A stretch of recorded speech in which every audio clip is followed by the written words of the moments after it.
My pleasure to have future Hall of Famer, Mr. Ray Allen. Nice to have you on the show, sir. Yeah, thank you.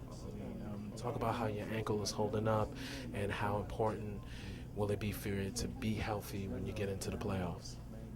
Playoffs is it's pretty interesting time of the year because you're playing for such a long season. You got so many games in 8 months, and you get to the playoffs. Everybody feels some type of pain, injury, whatever it may be, and so yeah, you definitely want to go in healthy, but you're also more situated because you're at home more.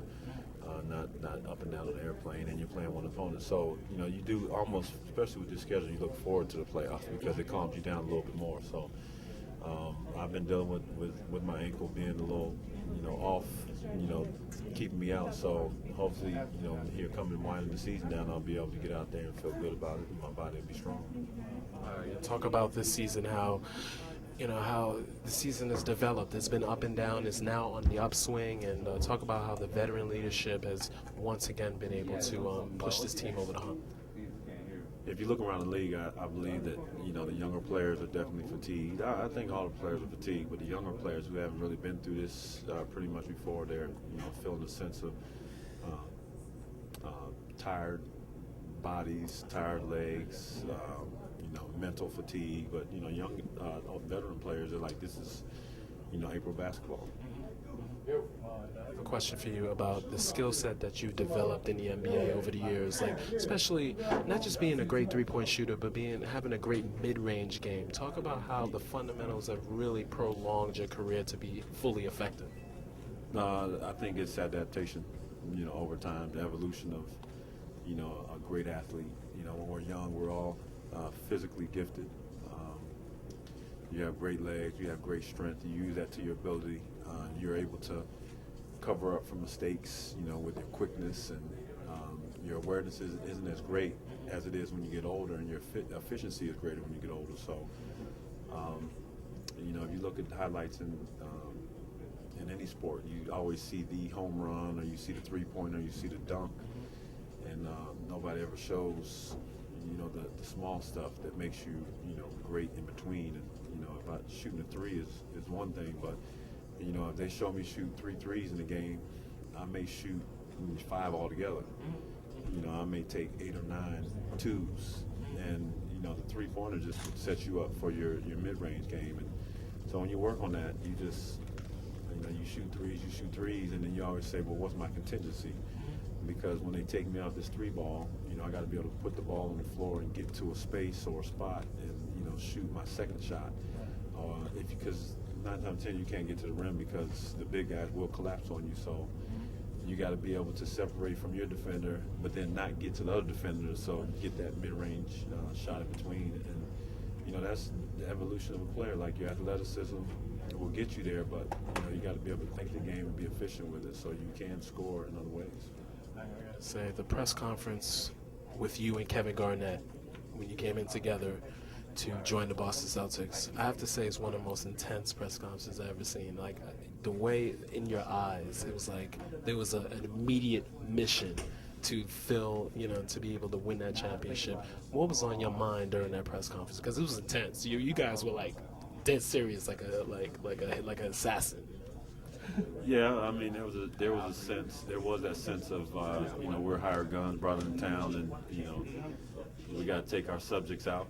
I just think that when you play on teams for a long time and you've lost a lot of games, you come in with an intense focus. You made the conference finals. You and KG each made the conference finals before too. Yeah, and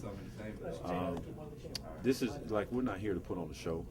A lot of times I think people think they're here to put on a show, and it's entertainment.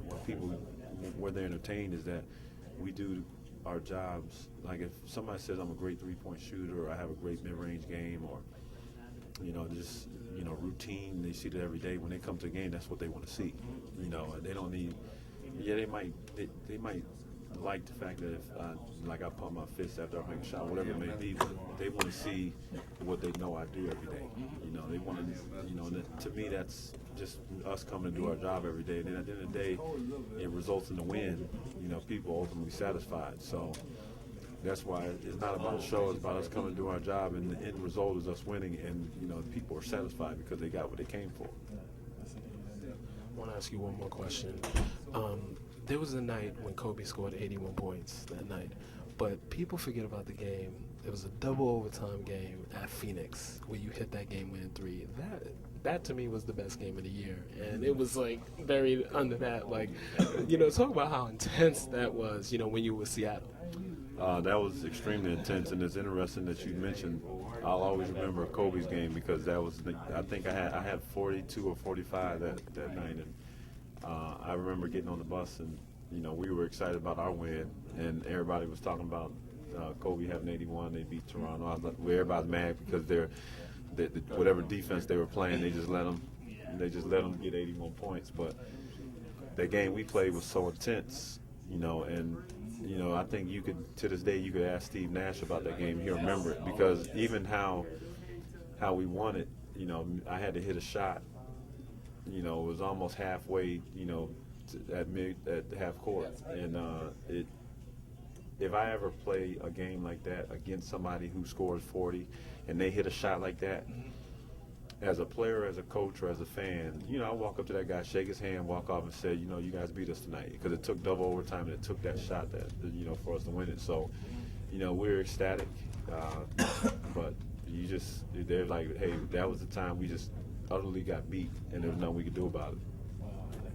The Big East, and the Big East, when you were there, Kerry Kittles, John Wallace, Allen Iverson, and yourself, of course. Like, how great and proud are you of this conference, especially with UConn winning the national title last year, and how this conference has been just dominating over the past 3-4 seasons? It's been dominant for decades. I think people just don't give it credit because if you look up every year, they end up with 6, 7, and sometimes 8 teams in the tournament. So they consistently been dominant because these are city schools. You got Pennsylvania, you got D.C., New York schools, and Connecticut is we're pretty rural. We're we're in the middle between all of them. But the recruiting that we've done, we've gotten players all over.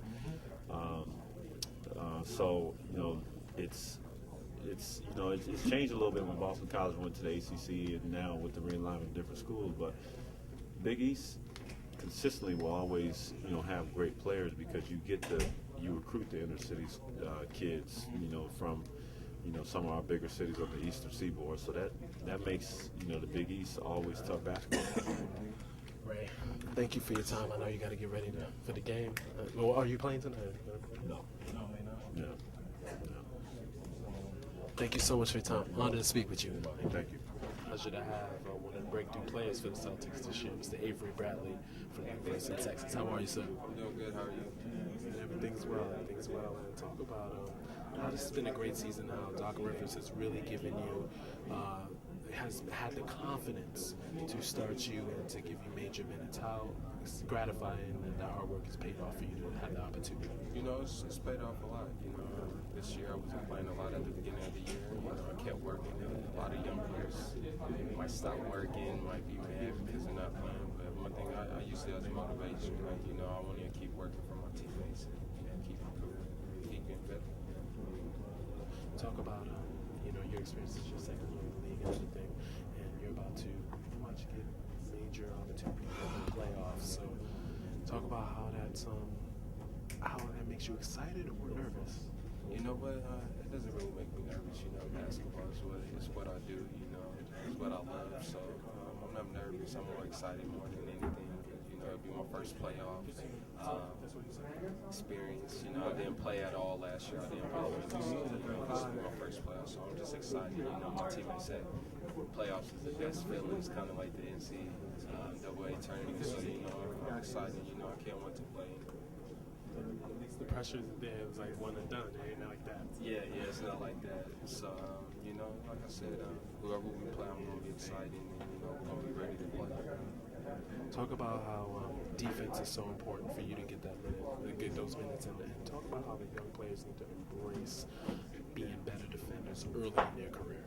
You know what? A lot of young players, I wish they would understand that defense gets you on the floor, not only in college, but the NBA too. You know, most coaches, the hardest thing to teach is defense. You know, offense can come and go.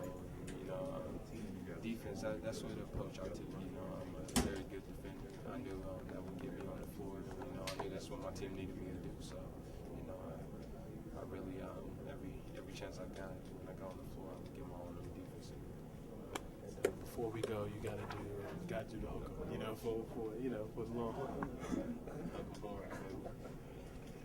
Avery, thank you for your time. Have a great game. Thank you. I appreciate it.